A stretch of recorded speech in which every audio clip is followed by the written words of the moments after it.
So, Todor, I've known you since 2008, I think. Has it been this long? I think I met Yeah, you this about 10 years, summer. yeah. Yeah, I guess it Ah, sounds right, yeah. I think maybe even '07. But anyways, it's Yeah, been a while. it's been a while, yeah. Yeah. And at the time, you were investing in what? Do you remember? Did you already have Hamilton, Yeah, you already have yeah. property in Hamilton.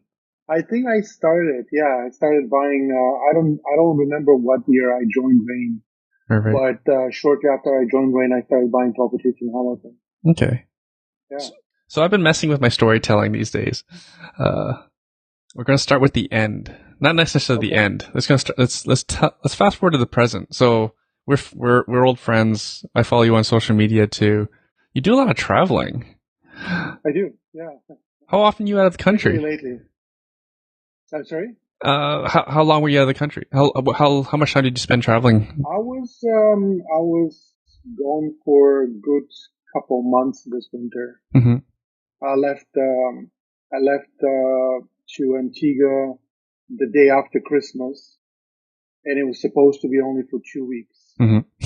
And then I saw some business opportunities, a few days before we came back, and I came back here, I think, around January 6th, January 10th, and it was pretty cold, and there was like really not much to do, in my business. Hmm. So I says like, what am I going to do here? Like, why am I here? I might as well just go back and, explore those business opportunities and also Hmm. enjoy the sun and the sea. Hmm. So I went back 3 times to Antigua this winter. So Cool. all in all, I was gone for a little bit over 2 months, What's and then came back, March 15, March 16, and the market's completely changed. Like everything is on fire right now. So there's quite a bit of work here to do. So yeah.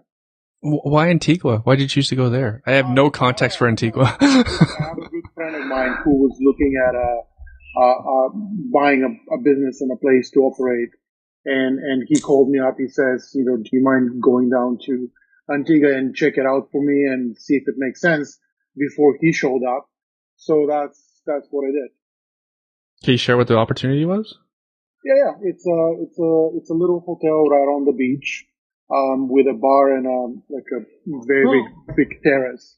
And this hotel, was owned by a former Canadian. Hmm. His wife passed away, and since his wife passed away, he lost the desire to run the business. So he let the business deteriorate in the building a little bit. Hmm. So he was looking for a way to get out of it. So, my friend was going to take it over and, fix it up and rent it out again and run the bar, run the entertainment space. And, I did go and see it, and I was excited at the beginning, but then we started running some numbers, and we started running some scenarios, Yeah. and getting to know the island and getting to know everything about the island. Right. And I decided that's just not the right opportunity for me or for my friend. And, we're looking for something else right now. Right.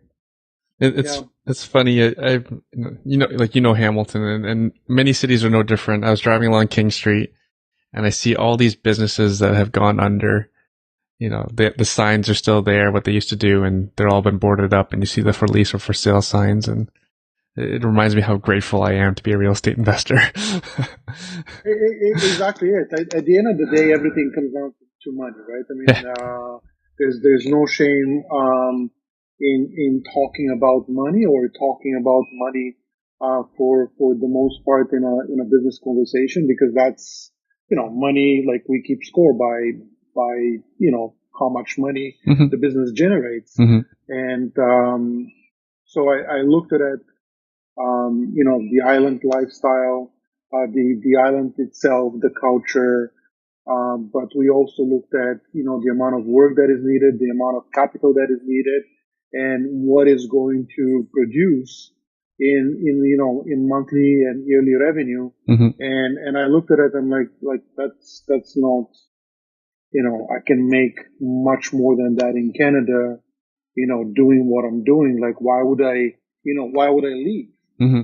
I don't mind making another jump and, changing things a bit, but it has to be a significant jump into, a bigger business venture, bigger return, bigger everything. Right.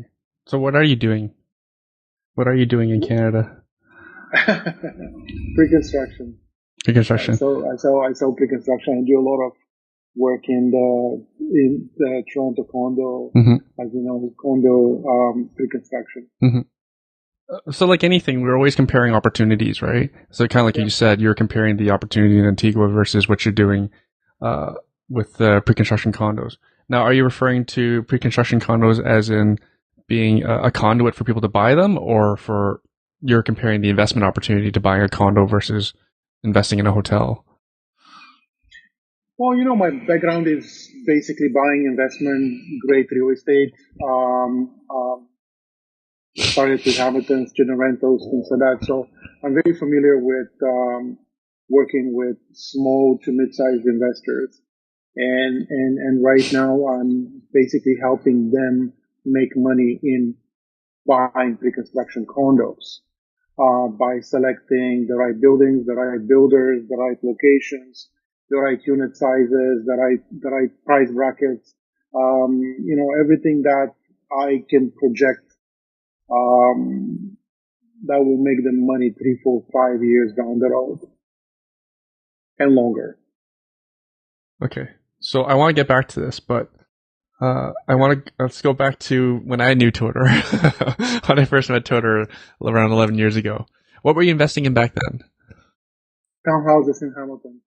Townhouse condos. See, you stayed with condos. I didn't even know about condos back then, but it was townhouses, yeah. Townhouse condos in Hamilton. So why the decision to invest in Hamilton townhouses? I listened to Russell. Back then he was talking about how most of his investments townhouses. Sorry. And I said, like, if it works for him, I like the idea of having a corporation taking care of the grounds, taking care of the exterior of the building. And so that kind of cuts the work and the exposure to future expenses in half. And I like the idea of having all of the houses into one or multiple similar complexes, so you're not all over the place. I guess the unification of the units,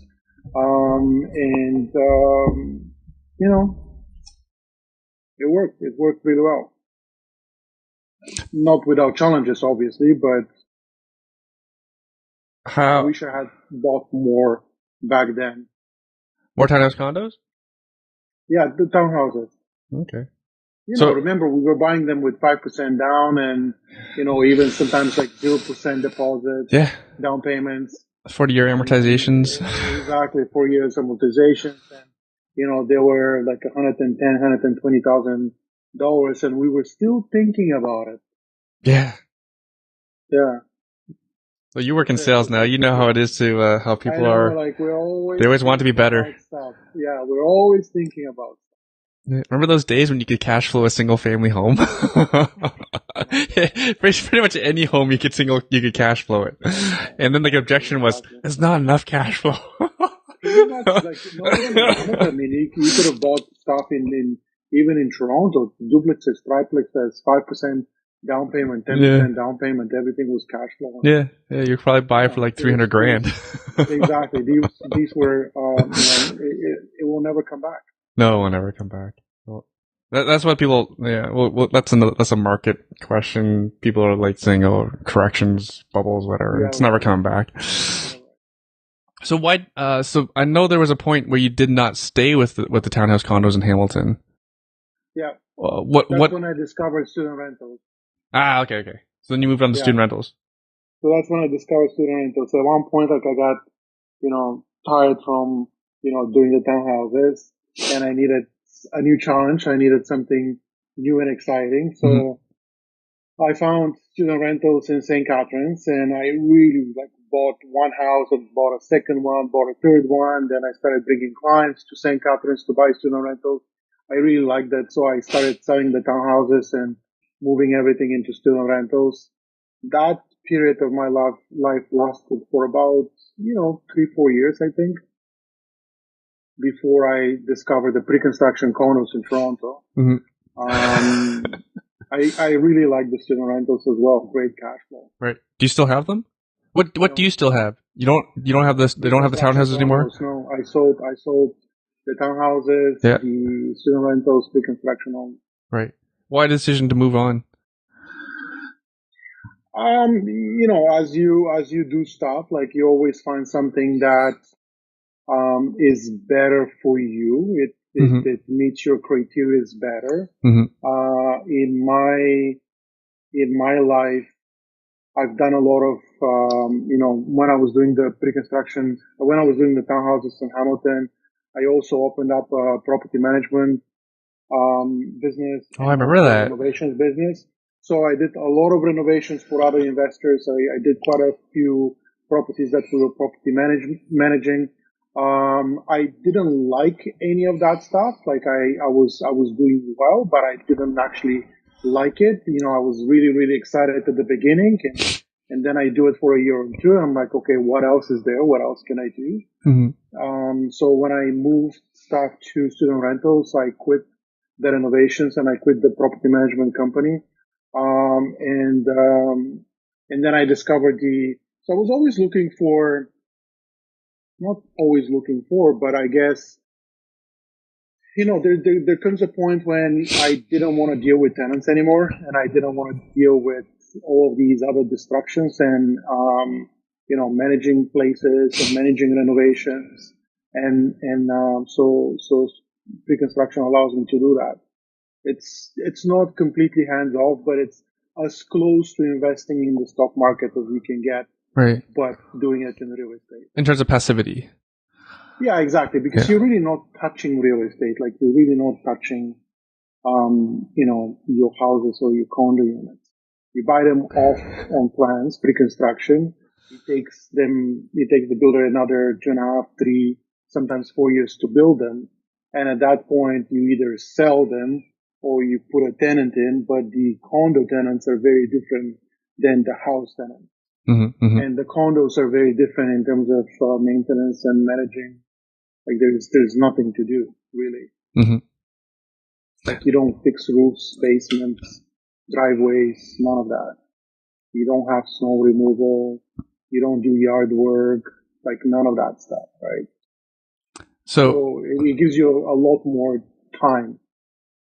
And that's what you want. You're sacrificing on the cash flow, right? So there's no cash flow in pre-construction condo buying, but you get depreciation. Fantastic. So this is live. So we actually had a question from Danny Batano. Hope I got the last name correctly. So he's asking who you are. So my favorite, this is a joke. I tell this joke to people all the time. I go, my favorite words in the English language is, don't you know who I am? I'm joking. Nobody knows who I am. But Todor is an old friend of mine, Todor Yordanov, an old friend of mine, and now he spends most of his time doing pre-construction condos for those who are interested in who Todor is. So can you describe your strategy now with new construction condos? Are you closing them and tenanting them and holding on to them, or you tell me? Mine is to hold on to the units. Clients, they have, it's kind of a floating strategy. So it's,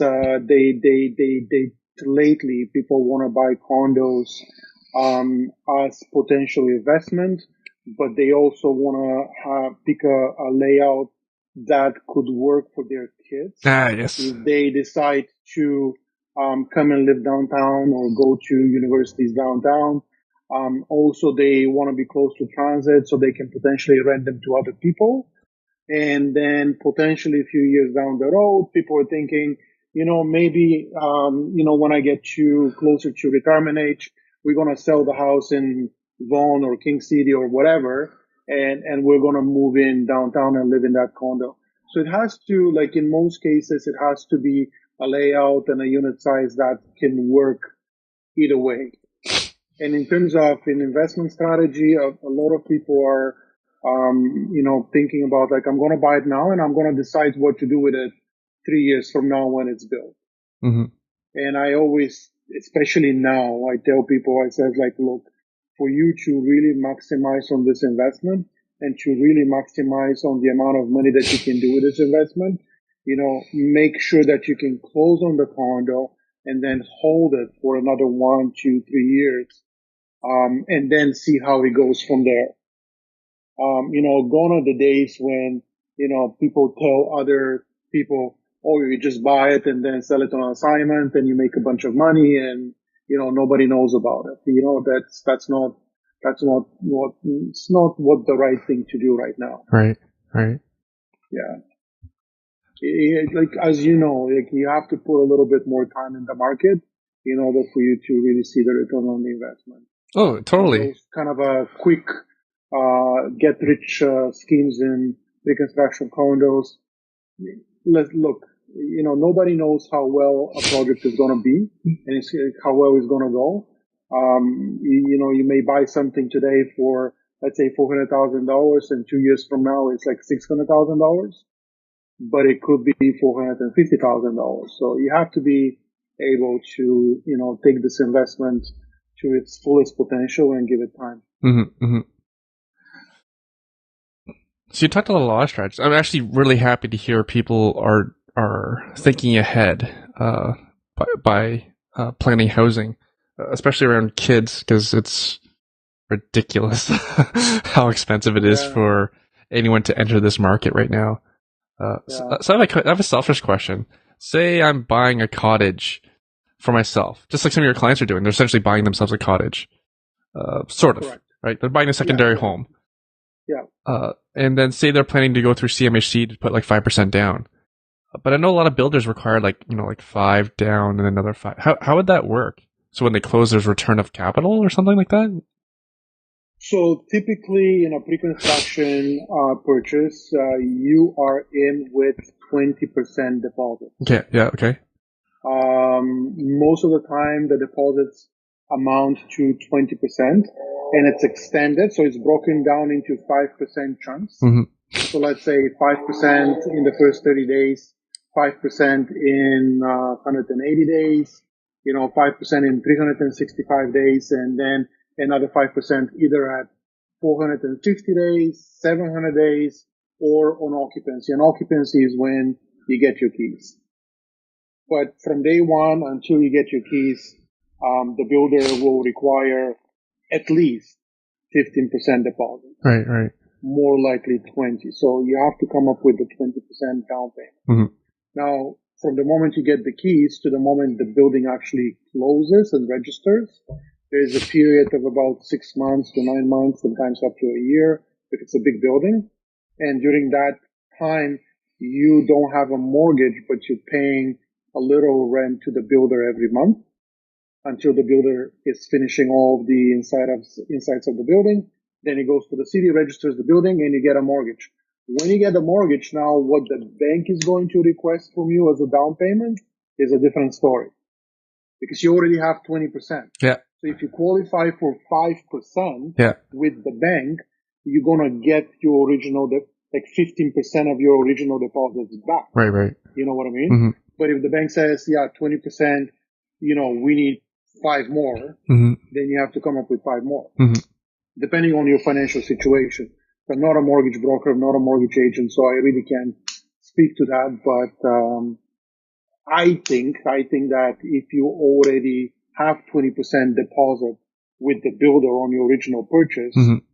3 years from now with 20% down payment, I think you should be able to qualify for a mortgage mm-hmm. Mm-hmm. and not have to give more. Right. May I ask how many condos you currently hold? 5 contracts. 5 contracts? So as in... Well, yeah, pre-construction, yeah. Oh, so they don't exist yet? No, they're in the process. Ah, interesting. Yeah. And then what's your plan? Are you going to close them and then tenant them? again, like I said to everybody, it's like when they're ready, that's when I'm going to decide. Right. If I like the building and I still like the location, I don't have any better business opportunity at the moment that I need the cash for, I'll hold them. Right. It's going to be decided that, there's like multiple exit strategies with pre-construction condos, and that's why I like it. I think you kind of already went through it, but could you go through it again? What are your options to exit? Options are, okay, so the options is to sell it as an assignment. Assignment means that right now I don't have real estate. A condo building becomes real estate at registration. That's when the builder is completely finished with the building. It goes to the city, it gets the final approvals, the final inspections. It goes to the city and says, I was building this project. Now it's built, it's completed, register it. So once it goes into the, registry office and it gets registered, it becomes real estate. So that's why, like, when you buy pre-construction, you don't have real estate, but you have a contract to the purchase. So anytime you sell before actual final registration, it's called an assignment. So because you're assigning your contract to purchase to somebody else. So that's one option, to assign your contract. And you can assign your contract at the builder will tell you when you can start assigning, but anytime, let's say in the last 6 months to a year before registration, typically, you're allowed to do an assignment. So that's one option. Another option is to, when you get the keys, you can put tenants in, or you can move in yourself. And then you can close on the purchase. Once you close on the purchase, the very next day you can put it on the market and you can sell it as a condo, as real estate, as a resale. You can have tenants for a year or two and see how the building is kind of like stabilizing and how the market is responding to the building, and you can make another determination at that point and say, okay, it's appreciated so much, I want to refinance, for example, this, like you can refinance and pull some of your capital out of the purchase, or you can just sell it. Very cool. It's just like any other real estate, really. With assignments, is the owner of the contract on their own, and how would they go about doing it? Do you have like a recommended strategy to go about assigning a contract? What do you mean? Can they just go on, post it on their Facebook or something like that? Oh yeah, absolutely, yeah. You can say I have this condo in this building, and I'm willing to sell it. You can put it on Kijiji, you can put it on Facebook, you can hire a real estate agent. In some cases, they can put it on MLS, and in other cases, they cannot put it on MLS. But you can do it yourself. You can hire a realtor to do it. Right. There's Facebook groups that deal with assignments. No kidding. Can you name one for the benefit of the listener? Can you think of one? I don't know the name of it. I can look them up, but just look up GTA assignments, and I'm sure you can find them. Awesome. That's awesome. Because this market's crazy. I love creative methods of getting property. Right. There's exactly. I mean, I didn't think about that, but I'm not active in that market, but I know that there are investors that are looking to purchase contracts from the original buyers, when the original buyers just need the money, and they will sell at what they originally bought it for. Right. Or even just an end user. Right. Like, say you just moved to town, you need a place to live. Well, no, but it's not a place to live because it's not ready yet. Oh no, but you need a place to live in 3 months.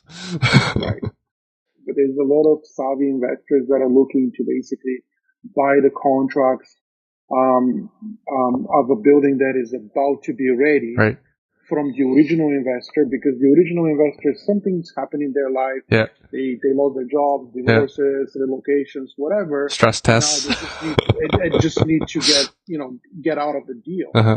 So in some cases they'll sell at the original price, or with a little bit of a profit. Right.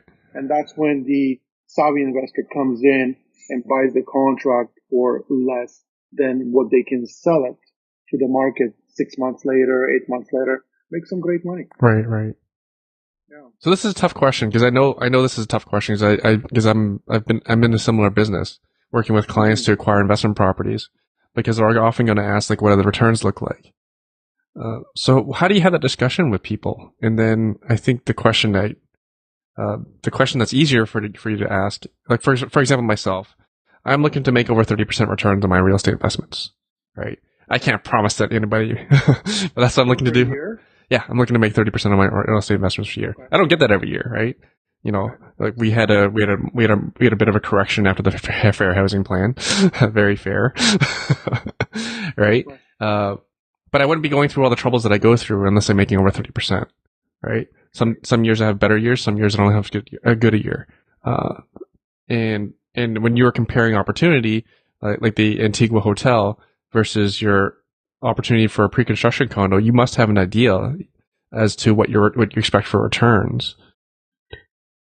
So, I think that in your world, it's a little bit more detailed and a little bit more kind of a spreadsheet, line item by line item process, and you can actually, and you can actually show people, you know, what's happening with their money and how money is going to somewhat, yeah, and how you somehow in my world is more about the image and the belief in the future. Because, you know, in your world, you have cash flow.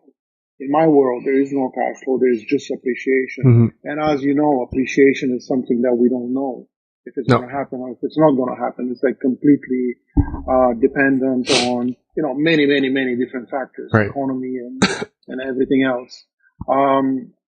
So what I tell people, and, you know, so far I've been, I've been right. And I says like, look, my promise to you and what I'm aiming to do for you is to double your deposit. So if you put like $70,000 in a pre-construction project, and it takes 2.5-3 years for this project to be completed, you know, if I want you to double that money. And if you double that money, then I've done my job. And in most cases, then they way more than double the money. So they don't make 70,000, they will make like 100, they'll make 120. Obviously there's tax on that, obviously there's HST on that, but they did no work. This is kind of like when I feel like I've done my job. And they've done no work. I've done my work. No. The investor's done no work to earn that income. Exactly. And you had nothing. You had no tenants. You had no renovations. You had like absolutely didn't have to do anything. You just had to show up with a checkbook, you know, sign a contract and, you know, see you in 3 years. That's it. And this is why I like it. And it's heavily dependent on appreciation. So there's quite a bit of like, I put a lot of, kind of a stress on myself when I make a promise like that.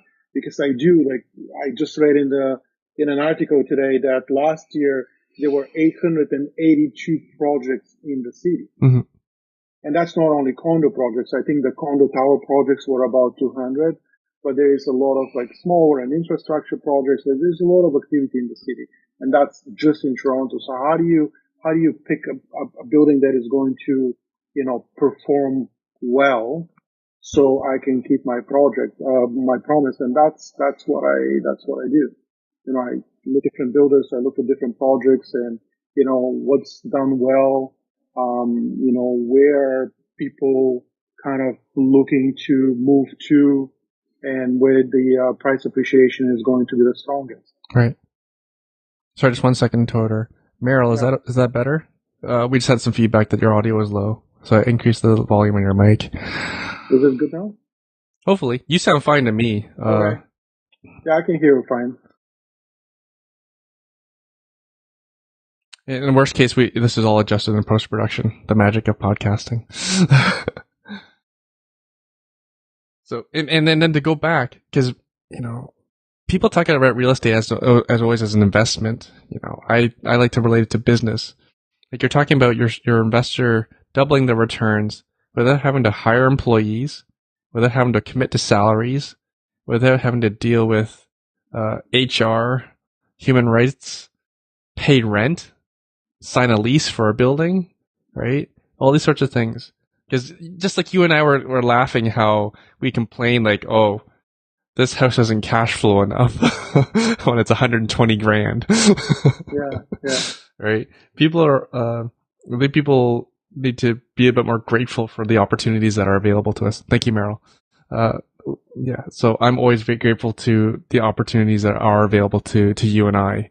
And with the condo, buying pre-construction condo, people think of it as an investment, but we'll get into the other thing that we always laugh about offline. But this is business. Buy what's in short supply. Absolutely it is. You mentioned 200 projects. And another thing that I realized this past summer,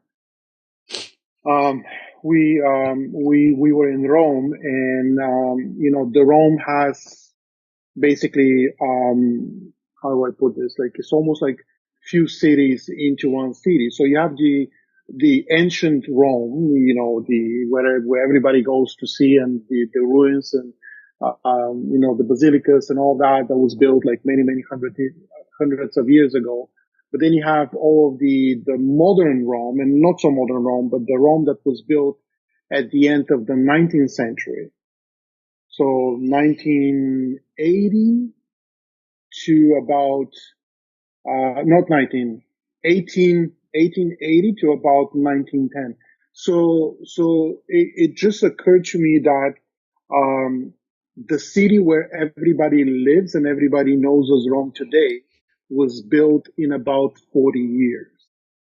All these houses, all these buildings that are housing people and businesses and offices in Rome today were built in a span of, about, 30 to 40 years.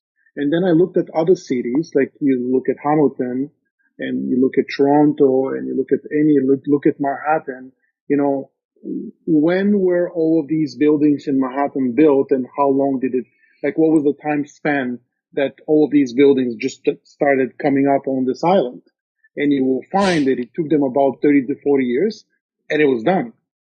So same thing is happening in Toronto now. Like these cranes that we have in the sky, and we have the most cranes in the world, these cranes that we have in the sky, they're not going to be here forever. They're here for about, 20, 30, 40 years. All of these buildings are built, and then it moves on to another city, and it will never repeat in our lifetime. So we as real estate investors, I think it's very, very important to wake up and be aware of the fact that this is happening. Mm-hmm. This is not something that, it's not a fluke. It's not like, oh, condos are coming up today, Right. but I don't know what's going to happen tomorrow, right? No, this is it.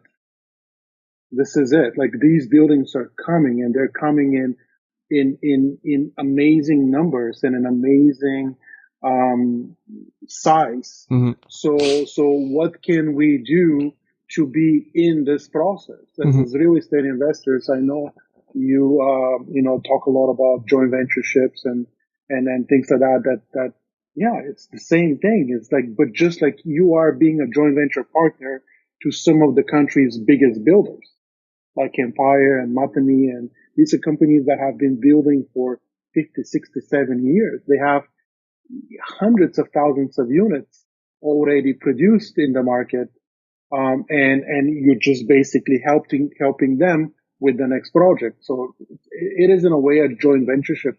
The way I see it, it gives you more stability, gives you more, takes away the risk. So it sounds like you're saying history is repeating itself, and we have a 30-40 window. Toronto has a 30-40 year building window. Yeah. How much do you think is left on that window? Quite a bit more, judging from all of the projects that are in the pipeline. Mm-hmm. Like from what I know, the amount of buildings, the number of buildings that are approved and ready to go in the next 3 to 5 years, it will be double than what we have now. And I don't see it stopping 5 years from now. It will probably go on for another 10, 15 years. just the building itself.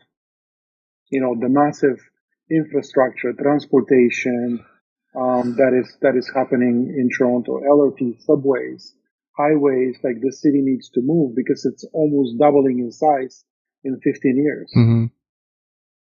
Need to build more schools too. I heard City everything. Place is finally getting a school. Everything. Yeah. Now, can we talk about the thing we always laugh about?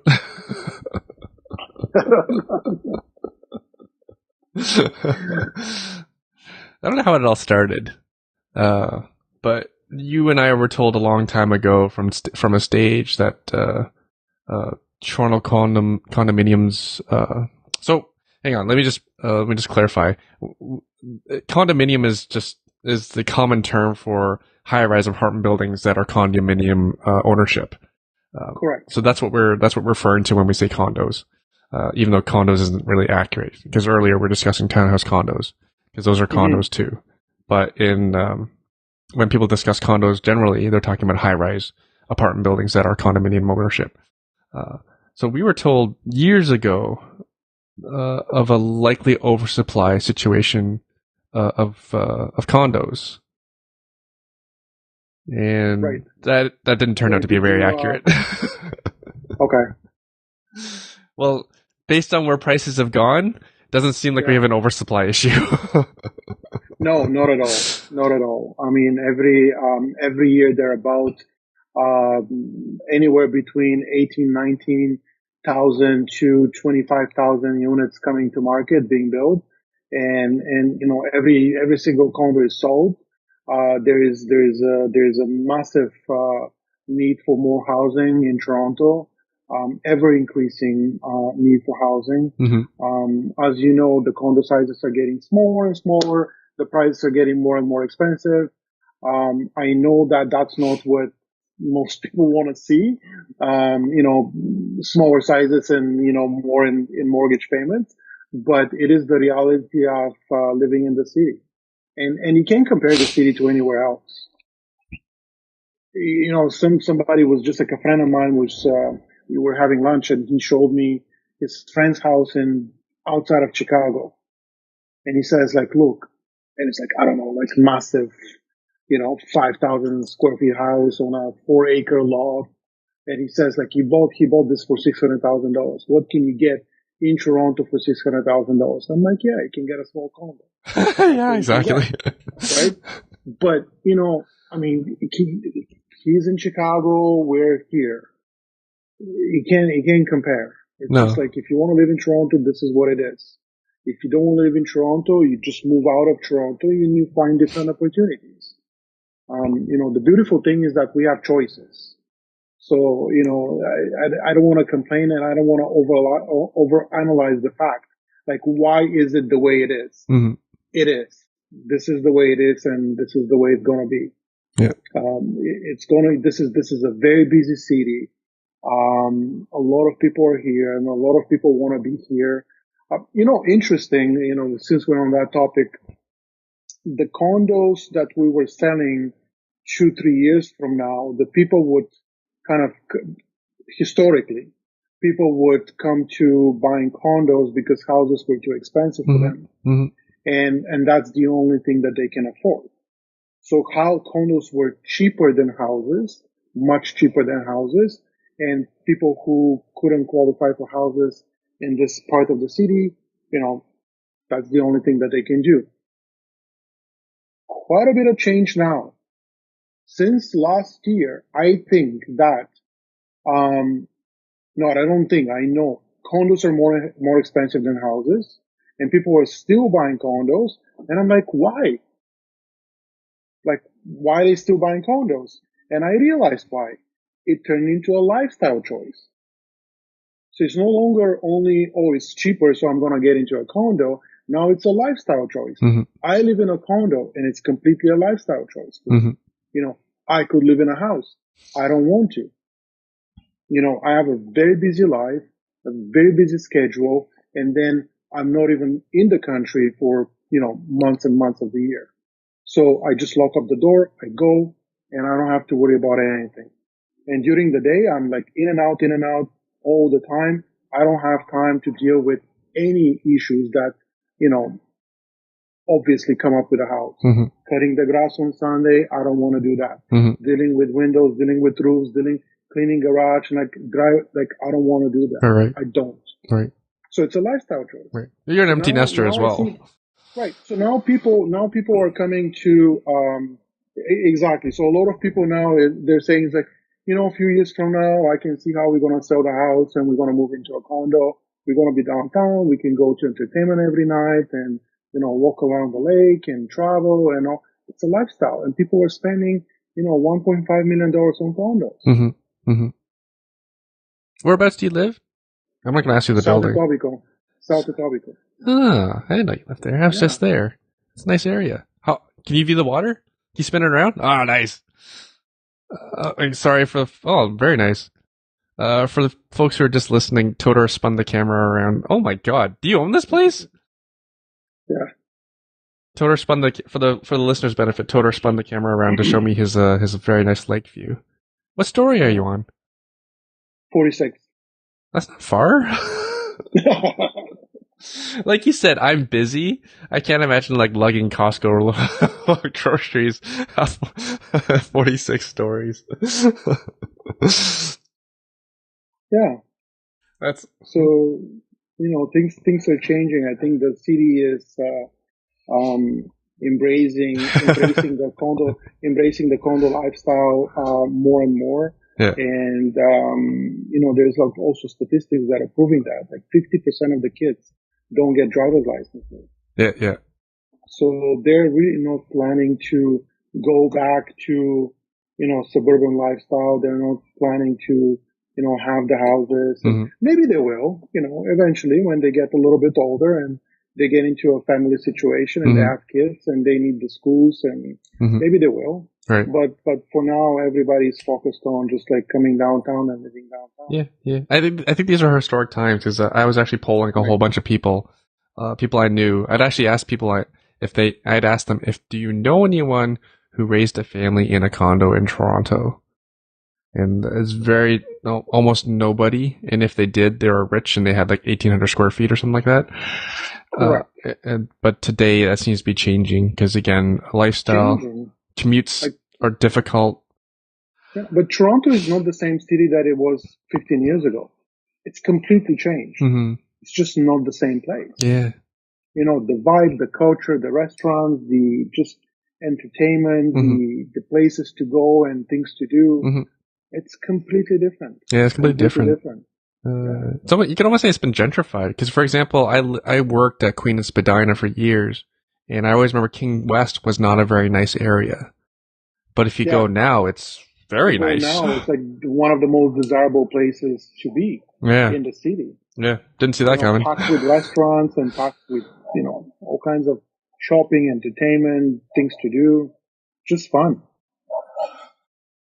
So I want to ask: are there layout styles that you prefer when you're recommending clients to buy? Typically, no, not really. One of the things that investors are looking for, they're looking for a functional den. So if they go to a 1-bedroom and a den, they would look for a den that has the size of a small bedroom. Sometimes you get them with windows, sometimes depends on the project. So these are popular layouts: 1-bedroom and a den, where the den is larger and you can use it as a spare bedroom. Another one could be also 1-bedroom and a den with 2 bathrooms. But more and more, I kind of suggest to them to go with a 2-bedroom because, like I said, sizes are getting smaller and prices are getting higher. Right. So I'm like, okay, if you're going to be buying a 1-bedroom and a den for, let's say, $450,000, why don't you consider a 2-bedroom for $510,000, $520,000? That will give you an extra 150, 200 square feet. You have 2 proper bedrooms, 2 washrooms, and you pay a little bit more, but in the long run, you're going to be owning quite a bit more real estate that, 10 years from now, most people are not going to be able to afford to buy, Right. and you have it. Right. I saw some statistics. You can tell me. I was seeing something like 70% of buildings are usually like one bedroom. I'm not going to comment on that because I'm not clear exactly on what the city is dictating to the builders. Right. I'm really not exactly sure. So I don't want to give you a misinformation, but my understanding is that during the planning stages and the approval stages where the builder is going and working with the city to develop the project, the city has a say of, how tall the building is going to be, and then what kind of a mix of units do they want to see in the building. Oh, the city so takes that. The city with the builder, there's like, it's a dance. Right. We'll give you this, but then you have to give us that. And then you can only go this high. Yeah. But if you improve that part, maybe we can allow you to do another story. It is a dance, right? But again, I'm not involved in that process, and I'm not, intimately familiar with that process. Yeah. But the city has a say of, like, for example, they will not allow a building to be just one bedroom units. That will be the most profitable project for the builder. Right. In terms of price per square foot, they'll make the most money, but then the city will not allow it. So the city will say, no, we need to see some 2 bedrooms. We need to see some 3 bedrooms. Like, there's going to be families moving into this area, right? We're building schools. So you can't have a building that is going to have just single individuals. Mm-hmm. We need to have families living in your building as well. So that's how the layouts kind of get finalized at the end of the day. So we actually have a question. You okay to take a question? Sure. What's the average monthly maintenance fee downtown Toronto from Merrill Garcia? Old friend, Merrill Garcia. That's for pre-construction condos?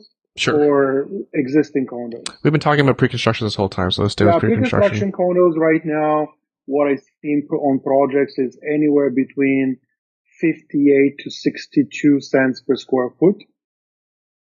Pre-construction right now, downtown Toronto. And then is there a range that you're staying within for price per square foot? It's all over the place downtown Toronto, but it's fair to say that the average right now on projects that are selling downtown Toronto is well over $1,100 a square foot. How high does it get? What's the most expensive right now? I don't know about the most expensive. I think the one that was launched less than 2 years ago, I think went close to $3,000 a square foot. I know that King Toronto, another, beautiful project on King Street, by a celebrity architect. I think this one is close to somewhere around $2,500 a square foot, some units. There was a unit that was just launched a couple weeks ago called the United. That came out to about $1,700 a square foot. So that would be like $1,800 a square foot would be $2,000 would be the ceiling. But now we're talking about like really expensive projects. So like the floors are gold? No, exactly. No, actually, no. I mean, the finishes could be a little bit better, could be pretty standard, different. Mm-hmm. It's just the locations, the design, and appeals to, people that want to spend this kind of money. It becomes like a little bit more of a status, not so much investment, not so much for, the everyday buyer. Got it. It's more of a status building. So we can compare this to, all of the regular condos that are coming up. So a status condo. Yeah, status condo could be up to $3,000. It could be over $3,000 a square foot. And it sounds like you're saying that you exclude status condos from your investment criteria. It's not an investment grade. It's not an investment grade condo. Yeah, okay, got it. It could be. It could be. It's just like I'm not specialized in that market.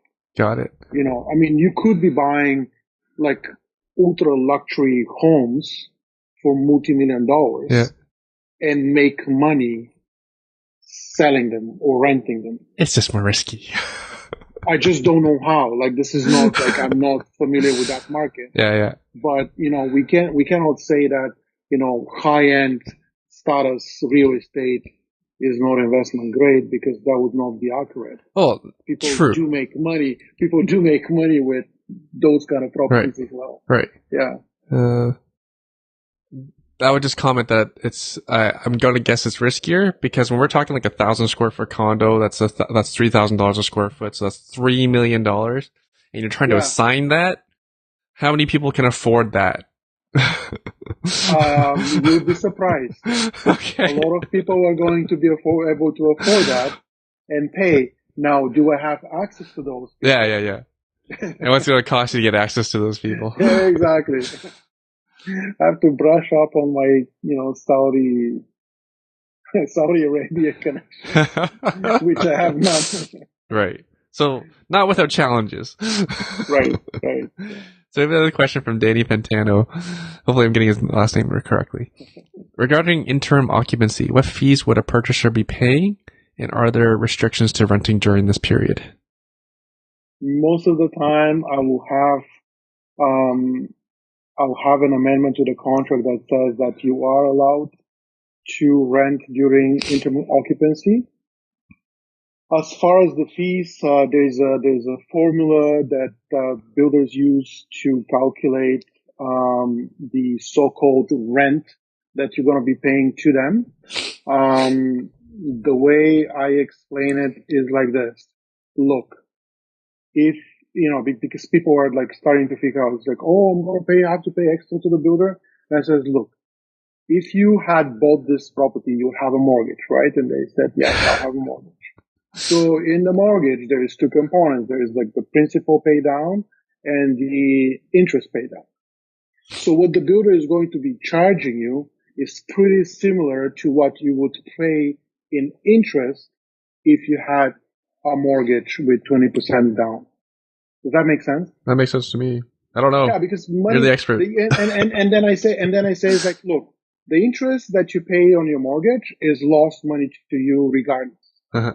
So whether it goes into the bank's pocket or it goes into the builder's pocket, you don't care. That money is gone. Right.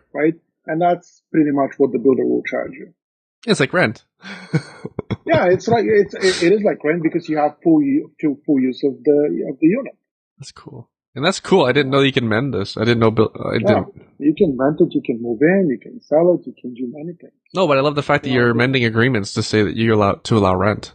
Yeah, always. That's one of the things that I always look out for. That's awesome. All right, Todor, we're running out of time. Thank you so much for doing this. You're welcome. Anything else you want to share? Any final thoughts? We didn't go into that how much we joke about how wrong the information was about condos. You live and you learn, and it seems like you're capitalizing now. But, exactly. I don't want to go back to that, because we were led in one direction, and it was a good direction. We learned a lot and we did a lot, and then I come to realize that I still know very little about real estate. Yeah. There's so much more to know, and there's so much more to do. Right. So I guess what I often talk about and what I often think about is like how we need to get the fear out and the risk out of our minds, because it's not even a question of risk, and it's not even a question of fear. This is happening. We know real estate works. We know that it's extremely unlikely that you can lose money in real estate. And even if that was to happen, you'd still be okay. Mm-hmm. Like, it's not the end of the world. Right. Like when we evaluate risk and fear, and it's like, oh my God, like $50,000 or $60,000. And what if this happens? you 10 years from now, 15 years from now, you're not even going to remember it. Mm-hmm. But if you keep on investing, if you keep on buying, your life will change. Right.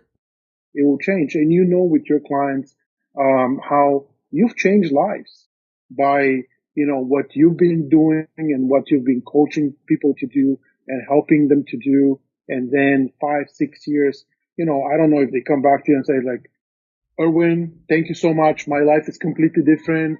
Thanks to you. Probably not, but you do know that the path was changed for the better for them, right? And I love it.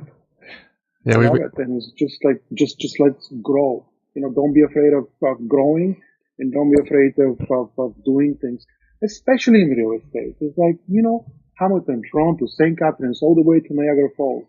Everything you touch is gold 15 years from now. Guaranteed. Obviously, buy right. Mm-hmm. Yeah, don't be stupid. Buy right, get a good property in a good location, something that is happening in that location, transportation, jobs, improvement, and don't think about it. There's nothing to think. All you have to do is like employ a couple of people, somebody to handle your finances, mortgages, getting you money, down payments and financing and all of that, and somebody to go out and look for a good property for you. You're done. Right. And you mentioned risk. Like, worst case, you have to rent out your condo. Say you can't close it. Worst case, you rent it out. Sorry. You can't assign it, say you can't flip it, whatever. Worst case, you rent it out. What's the demand like for rentals? I have friends, and I kid you not, I have friends calling me and saying, can you show me? And we're really talking about the building across the street from me, right? And there's like, I see this unit. Can you show it to me? And I'm like, is it listed with an agent? Yes, it is. I'm not going to show it to you because I will be doing you a disservice if I show it to you. Like, I can walk in to that building. It's not going to take me time. Why? Because the demand is so high, and then when you go through agents like everybody's doing their due diligence and you got to do a lot of paperwork. And it says like, look, search on Kijiji or just go directly to the listing agent, go directly to the owner and deal with them directly. It's like, what I'm trying to say is like, things rent within seconds, within minutes. Yeah. So they think that because I know condos, they have a better chance with me. I'm like, no, you don't. You really need to get, you have to talk to the owners directly. Right. And you gotta do something different. So competitive right now. So competitive. I had friends with a condo at Yonge and Shepherd. I think overnight they had 8 offers for rent. Just overnight, the first night. Yeah. Right. Exactly. So why do I tell them not to use me? Because if they use the listing agent can help, making the deal happen. And, the incentives for the listing agents is to, take the whole commission, or maybe reduce the commission a little bit and help the owner. And if they can go directly to the owner, and I don't know, but I'm just telling them, is like you just have to be very, very quick and very organized, in order to, get a place. Yeah, be aggressive. It's super, competitive and difficult to get good rental places in the city. Sounds like you're in a good business owning condos in the city. Oh, and sorry, I want to ask another question. Is it just your focus within the city, or do you not focus outside, or is it not as good an investment to be outside the city? No, great question. I did look outside of the city at the end of last year and early this year, and I was ready to go. I was very, very excited. I made some phone calls and I was looking at some projects, visited some projects all along, like the horseshoe, all the way to Niagara, Stony Creek. Stony Creek, you have great pre-construction projects. You have, Hamilton has great pre-construction projects. It's just like, I'm busy here. The moment I'm not super busy here, I'm going to be looking at other projects that are selling well and other projects that have potential for, investors or, they just like they have buyers that are looking for this kind of stuff. and I'll be all over those projects, but, just right now I can only do so much. Right. Yeah. I can only focus on a few projects in a month and do those. But, there's great projects all over the place, including Hamilton, including Stony Creek, including Grimsby, including, Beamsville has projects right now by Empire, all over Niagara Falls, St. Catharines, everywhere. Right. You can't be everywhere though. Yeah. No, you can't be everywhere. Exactly. There's just like so much happening right now. Todor, for folks who want to follow up with you, how should they do so?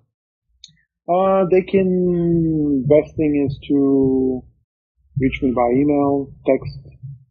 My email is my first name, Todor at Yordanov, YORDANOV.com. Okay. I generally don't recommend people give their emails. Do you have a website? Instagram? Snapchat? I do have Instagram. I don't know what my Instagram account is. What is it? Hold on. Message me later. How do you so you like email best. So I'll include your email in the show notes. Hopefully don't break my name. I think my Instagram should be my name. I'll look it up and include it. Yeah. Apologies for the sniffles. It's tree season, so I'm sniffling. Oh. Okay. Todor, thanks so much for doing this. It was a pleasure, Win. This has been long overdue. A pleasure and honor to be on your podcast. Thank you. Yeah. We'll talk soon. Okay, take it easy. Bye.